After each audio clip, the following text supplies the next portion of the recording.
India ಕನ್ನಡದ defence updates ಹಾಗೆ international news ಅಪ್ಡೇಟ್ಸ್ಗೆ ಸ್ವಾಗತ. ನಾನು ಶ್ರೀರಕ್ಷಾ ರಘುರಾಮ್.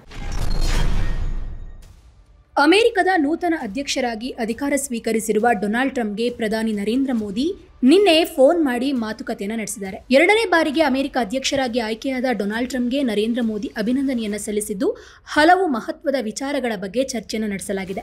ಅಮೆರಿಕ ಜೊತೆಗಿನ ಪರಸ್ಪರ ಪ್ರಯೋಜನಕಾರಿ ಮತ್ತು ವಿಶ್ವಾಸಾರ್ಹ ಸಂಬಂಧಕ್ಕೆ ಭಾರತ ಬದ್ಧವಾಗಿದೆ ಹೀಗಂತ ಪ್ರಧಾನಿ ನರೇಂದ್ರ ಮೋದಿ ಟ್ರಂಪ್ಗೆ ಹೇಳಿದ್ದಾರೆ. ತಮ್ಮ ಅಧಿಕೃತ ಎಕ್ಸ್ ಖಾತೆಯಲ್ಲಿ ಟ್ರಂಪ್ ಜೊತೆಗಿನ ಸಂಭಾಷಣೆಯ ಬಗ್ಗೆ ಹಂಚಿಕೊಂಡಿರುವ ಅವರು, ನನ್ನ ಆತ್ಮೀಯ ಸ್ನೇಹಿತ ಅಮೆರಿಕ ಅಧ್ಯಕ್ಷ ಡೊನಾಲ್ಡ್ ಟ್ರಂಪ್ ಅವರ ಜೊತೆಗೆ ಮಾತನಾಡಿದ್ದು ಸಂತೋಷವಾಗಿದೆ. ಎರಡನೇ ಬಾರಿ ಯುಎಸ್ ಅಧ್ಯಕ್ಷರಾಗಿ ಆಯ್ಕೆಯಾಗಿದ್ದಕ್ಕೆ ಅವರಿಗೆ ಅಭಿನಂದನೆಯನ್ನು ತಿಳಿಸಿದ್ದೇನೆ. ನಾವು ಪರಸ್ಪರ ಪ್ರಯೋಜನಕಾರಿ ಮತ್ತು ವಿಶ್ವಾಸಾರ್ಹ ಪಾಲುದಾರಿಕೆಗೆ ಬದ್ಧರಾಗಿದ್ದೇವೆ. ಜನರ ಅಭಿವೃದ್ಧಿ ಮತ್ತು ಜಾಗತಿಕ ಶಾಂತಿ, ಸಮೃದ್ಧಿ ಮತ್ತು ಭದ್ರತೆಗಾಗಿ ನಾವು ಒಟ್ಟಾಗಿ ಕೆಲಸವನ್ನ ಮಾಡ್ತೇವೆ ಅಂತ ಹೇಳಿದ್ದಾರೆ. ಡೊನಾಲ್ಡ್ ಟ್ರಂಪ್ ಅಮೆರಿಕ ಅಧ್ಯಕ್ಷರಾಗಿ ಪ್ರಮಾಣ ವಚನ ಸ್ವೀಕರಿಸಿದ ಬಳಿಕ ಇಬ್ಬರು ನಾಯಕರ ನಡುವೆ ನಡೆದ ಮೊದಲ ಮಾತುಕತೆ ಇದಾಗಿದೆ. ಡೊನಾಲ್ಡ್ ಟ್ರಂಪ್ ವಲಸಿಗರ ವಿಚಾರದಲ್ಲಿ ತೆಗೆದುಕೊಳ್ತಾ ಇರುವ ಕಠಿಣ ನಿಲುವುಗಳು ಅಮೆರಿಕದಲ್ಲಿರುವ ಭಾರತೀಯರ ಮೇಲೂ ಪರಿಣಾಮವನ್ನು ಬೀರ್ತಾ ಇದೆ. ಆದರೆ ಈ ಬಗ್ಗೆ ನರೇಂದ್ರ ಮೋದಿಯವರು ಪ್ರಸ್ತಾಪಿಸಿಲ್ಲ ಅಂತ ಹೇಳಲಾಗ್ತಾ ಇದೆ. ಇನ್ನು ವಲಸಿಗರಿಗೆ ಕಡಿವಾಣ ಹಾಕಲಿಕ್ಕೆ ಟ್ರಂಪ್ ಬದ್ಧ.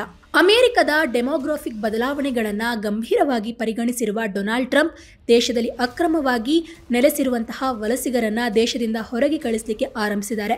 ನಿರ್ದಿಷ್ಟ ಅರ್ಹತೆಗಳನ್ನು ಹೊಂದಿರುವ ವಿದೇಶಿಯರನ್ನ ಅಮೆರಿಕಕ್ಕೆ ಕರೆತರಲಿಕ್ಕೆ ಕಂಪನಿಗಳಿಗೆ ಅವಕಾಶ ನೀಡುವ H-1B ವೀಸಾಗಳನ್ನು ಪರಿಶೀಲನೆ ಮಾಡಲಿಕ್ಕೆ ಟ್ರಂಪ್ ಸರ್ಕಾರ ಮುಂದಾಗಿದ್ದು ಇದೀಗ ಮತ್ತಷ್ಟು ವಲಸಿಗರಿಗೆ ಆತಂಕ ಶುರುವಾಗಿದೆ. ಅಮೆರಿಕದಲ್ಲಿ ಭಾರತೀಯರು ಕೂಡ ಹೆಚ್ಚಿನ ಸಂಖ್ಯೆಯಲ್ಲಿದ್ದಾರೆ.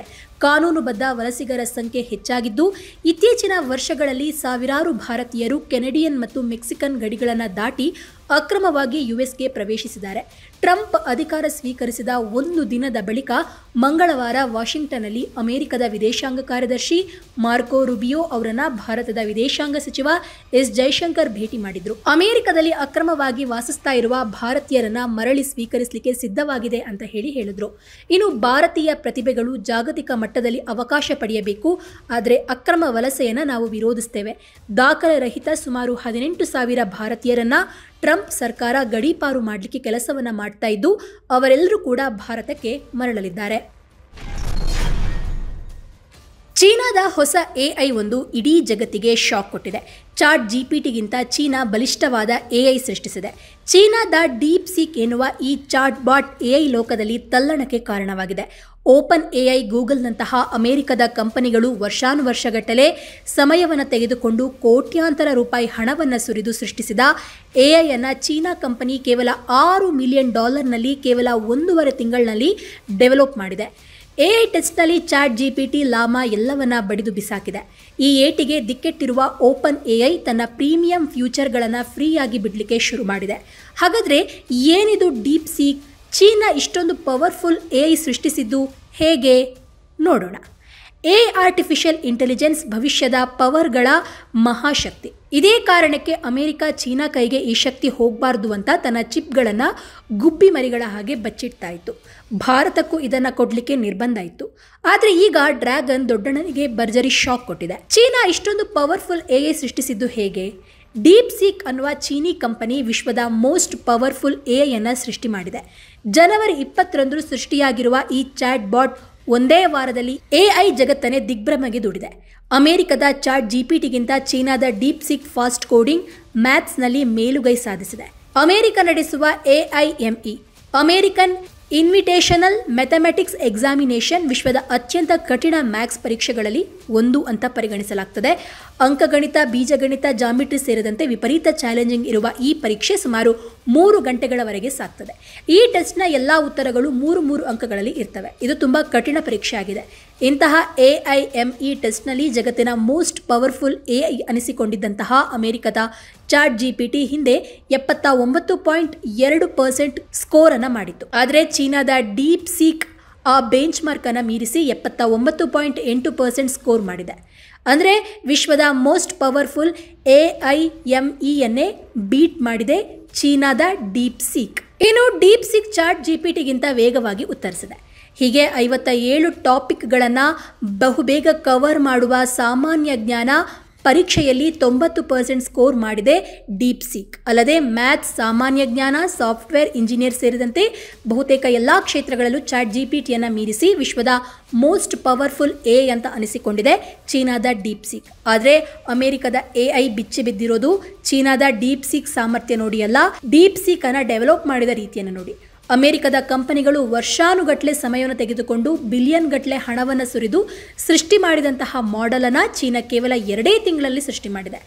2 ತಿಂಗಳಲ್ಲಿ ಡೀಪ್ ಸಿಕ್ ಸೃಷ್ಟಿಸಿದ ಚೀನಾ. ಹೌದು, AI ಮಾಡೆಲ್ ಸೃಷ್ಟಿ ಮಾಡೋದು ಅಂತಂದರೆ ಅಷ್ಟು ಸುಲಭ ಅಲ್ಲ. 100 ಕೋಟಿ ಹಣ ಬೇಕು, ಹಲವಾರು ವರ್ಷಗಳ ಪರಿಶ್ರಮ ಬೇಕು. ಓಪನ್ AI ಒಂದು ChatGPTಯನ್ನು ಸೃಷ್ಟಿ ಮಾಡಲಿಕ್ಕೆ ಅಮೆರಿಕ ಸುಮಾರು 8 ವರ್ಷ ತೆಗೆದುಕೊಂಡಿತ್ತು.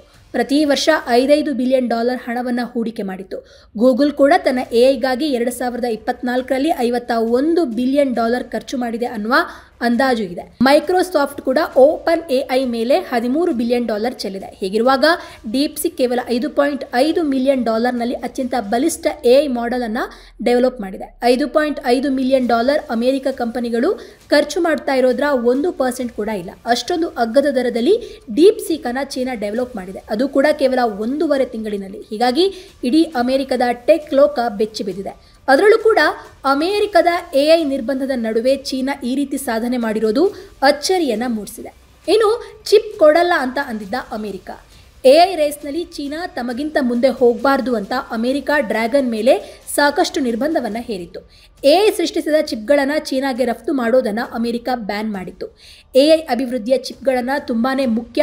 ಆದರೆ ಚೀನಾದ ಡೀಪ್ ಸೀಕ್ ಕಂಪನಿ ಈ ನಿರ್ಬಂಧದ ಹೊರತಾಗಿ AI ಅನ್ನು ಡೆವಲಪ್ ಮಾಡಿದೆ. ಈ ಮೂಲಕ AI ಲೋಕದಲ್ಲಿ, ಅಂದರೆ ಆರ್ಟಿಫಿಷಿಯಲ್ ಇಂಟೆಲಿಜೆನ್ಸ್ ಲೋಕದಲ್ಲಿ ಚೀನಾ ದೊಡ್ಡಣ್ಣನಿಗೆ ಭರ್ಜರಿ ಟಕ್ಕರ್ ಕೊಟ್ಟಿದೆ. ಇದಕ್ಕೂ ಮೊದಲು ಚೀನಾವನ್ನ ಅಮೆರಿಕ ತುಂಬ ಕಡಿಮೆ ಅಂತ ಅಂದಾಜು ಮಾಡಿತ್ತು. AIನಲ್ಲಿ ಚೀನಾ ಅಮೆರಿಕಕ್ಕಿಂತ 2ರಿಂದ 3 ವರ್ಷ ಹಿಂದೆ ಇದೆ ಅಂತ ಅಂದಿತ್ತು. ಆದರೆ ಚೀನಾ ಈ ಕ್ಷಿಪ್ರ ಕ್ರಾಂತಿಯ ಮೂಲಕ ತನ್ನ ಪವರ್ ಅನ್ನು ತೋರಿಸಿದೆ. ಎಷ್ಟರ ಮಟ್ಟಿಗೆ ಅಂತ ಅಂದರೆ ಅಮೆರಿಕ ಖುದ್ದು ನಾವು ಕನಸು ಅನ್ನೋದನ್ನು ಚೀನಾ ಮಾಡಿ ತೋರಿಸುವ ಸಾಮರ್ಥ್ಯ ಹೊಂದಿದೆ ಅಂತ ಅಂದಿದೆ.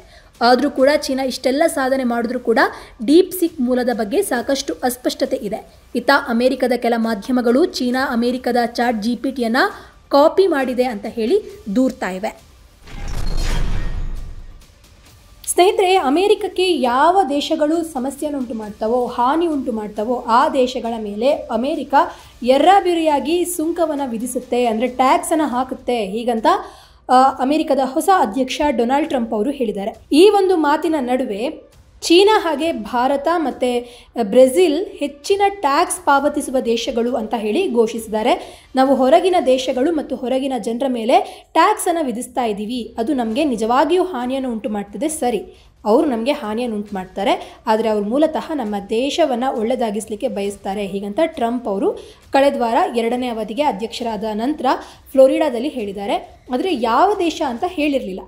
ಟ್ರಂಪ್ ಅವರಿಗೆ ಇರುವಂತಹ ಆಸೆ ಅಂದರೆ ಅಮೆರಿಕ ಫಸ್ಟ್, ಅಮೆರಿಕ ಅವರ ಮೊದಲ ಆದ್ಯತೆ ಅಂತ ಹೇಳಿದ್ದಾರೆ. ನಮ್ಮ ಖಜಾನೆಗೆ ಹಣ ಬರುತ್ತೆ ಮತ್ತು ನಮ್ಮ ಅಮೆರಿಕ ಬಹಳ ಶ್ರೀಮಂತವಾಗುವಂತಹ ಒಂದು ದೇಶವಾಗುತ್ತೆ ಅಂತ ಹೇಳಿ ಟ್ರಂಪ್ ಅವರು ಹೇಳಿದ್ದಾರೆ.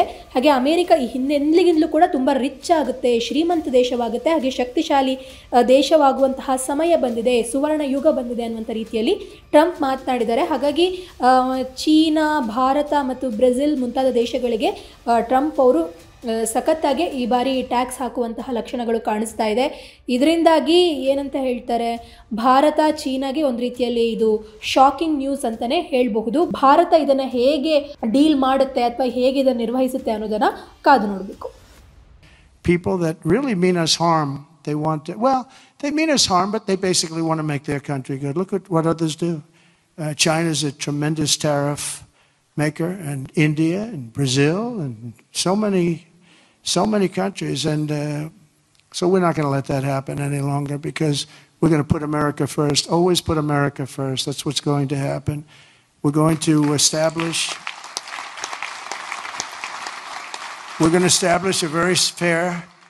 a very fair system where money is going to come into our coffers, and America is going to be very rich again, and it's going to happen very quickly. It's time for the United States to return to the system that made us richer and more powerful than ever before. So friends, ಇದಾಗಿತ್ತು ಇವತ್ತಿನ defence updates ಹಾಗೆ international news updates. ಈ ಬಗ್ಗೆ ನಿಮ್ಮ ಅಭಿಪ್ರಾಯ ಏನು ಅನ್ನೋದನ್ನ comment ಮೂಲಕ ತಿಳಿಸಿ. ಹೀಗೆ ಮತ್ತೆ ಭೇಟಿ ಆಗ್ತಾ ಇರೋಣ.